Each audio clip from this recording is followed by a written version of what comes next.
حضرت سلیمان علیہ السلام کے سمندری قبا میں موجود شخص سے ملاقات۔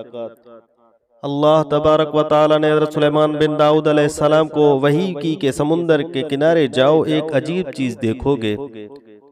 حضرت سلیمان علیہ السلام اپنے لشکر جن و انس کے ساتھ سمندر کے کنارے پر تشریف لے گئے۔ جب ساحل پر پہنچے تو دائیں بائیں دیکھا تو کچھ نہ تھا۔ آپ نے عفریت سے فرمایا کہ اس سمندر میں غوطہ لگاؤ اور وہاں کے حالات مجھے بتاؤ۔ اس نے غوطہ مارا، ایک ساتھ کے بعد اوپر آیا اور عرض کیا، اے اللہ کے نبی، میں نے اس ساحل پر اتنے غوطے لگائے ہیں، پہنچا اور نہ کوئی چیز مجھے نظر آئی۔ آپ نے دوسرے عفریت سے فرمایا کہ غوطہ لگائے۔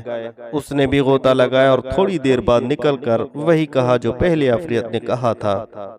اس نے پہلے والے سے دگنے غوطے لگائے تھے۔ اس کے بعد آپ نے آصف بن برخیا جو بلقیس ملکہ سبا کا تخت لایا تھا سے کہا کہ آپ کے وزیر تھے جس کا ذکر اللہ تعالیٰ نے قرآن مجید میں کیا، یعنی کہا اس نے جس کے پاس کتاب کا علم تھا، مراد اس سے آصف بن برخیا ہیں کہ سمندر کے اندر جا کر اندر کا حال بیاں کرے۔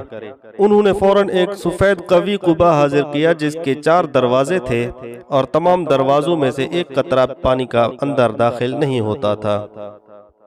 حالانکہ وہ قبا سمندر کی تہہ میں تھا جس کا گہرائی اتنا گہرا تھا کہ عفریت نے اول جو غوطہ لگایا تھا اسی طرح آصف نے 3 غوطے نیچے ہی غوطے لگاتا رہا، تب تہ تک جا پہنچا۔ آصف نے جب وہ قبا حضرت سلیمان علیہ السلام کے سامنے حاضر کیا تو کیا دیکھتے ہیں کہ اس کے اندر ایک شخص خوبصورت نوجوان صاف شفاف کپڑے پہنے ہوئے نماز پڑھ رہا ہے۔ آپ نے قبا میں داخل ہو کر اسے سلام کیا اور فرمایا کہ تجھے اس سمندر میں کس چیز نے پہنچایا ہے؟ اس نے کہا، اللہ کے نبی، میرا باپ اپاہج تھا اور میری ماں نابینا تھی۔ میں نے اس کی 70 برس خدمت۔ جب میری والدہ وفات پانے لگی تو انہوں نے کہا کہ اے اللہ، میرے بیٹے کی عمر دراز کر، تیری عبادت میں گزارنے کی توفیق عطا فرما۔ جب باپ کی وفات کی نوبت آئی تو انہوں نے کہا، اے خدا، اس سے ایسی جگہ خدمت لے جہاں شیطان داخل نہ ہو سکے، اور اسے ایسی جگہ سے رزق دے جو زمین و آسمان کا نہ ہو۔ چنانچہ میں نے انہیں دفن کر کے اس ساحل کی طرف آیا تو مجھے یہ قبا نظر آیا۔ میں اس کی خوبصورتی ملاحظہ کے لیے اندر داخل ہوا تو اتنے میں ایک فرشتہ اس قبا کو دریا میں اتار دو۔ حضرت سلیمان علیہ السلام نے پوچھا کہ تو کس زمانے میں یہاں آیا تھا؟ اس نے کہا کہ حضرت ابراہیم کے زمانے میں آیا تھا۔ حضرت سلیمان علیہ السلام نے تاریخ دیکھی تو معلوم ہوا کہ وہ اس کے اندر 2000 سال گزار چکا ہے اور وہ بالکل جوان تھا، ایک بال بھی سفید نہ ہوا تھا۔ آپ نے پھر دریافت کیا کہ تم اس سمندر کے اندر کھاتے کیا ہو؟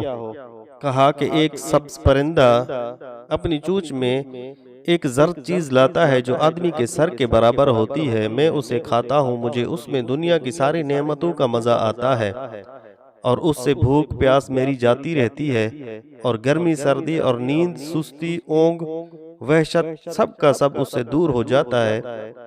حضرت سلیمان علیہ السلام نے فرمایا کہ تم کیا یہ چاہتے ہو کہ ہمارے ساتھ چلو؟ ہم تمہیں اپنی جگہ پہنچا دیں گے۔ اس شخص نے کہا کہ مجھے اپنی جگہ پر پہنچا دیں۔ چنانچہ حضرت سلیمان علیہ السلام نے آصف سے فرمایا کہ انہیں اپنی جگہ پہنچا دو۔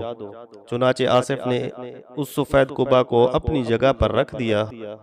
حضرت سلیمان علیہ السلام نے لوگوں کو متوجہ ہو کر فرمایا کہ دیکھو ماں باپ کی عظمت بلند و بالا، رافع و اعلیٰ ہے کہ اس کی دعائیں کیسے مقبول ہوئیں۔ خدا تعالیٰ تم پر رحم کرے، حقوق والدین کو پورا کرو۔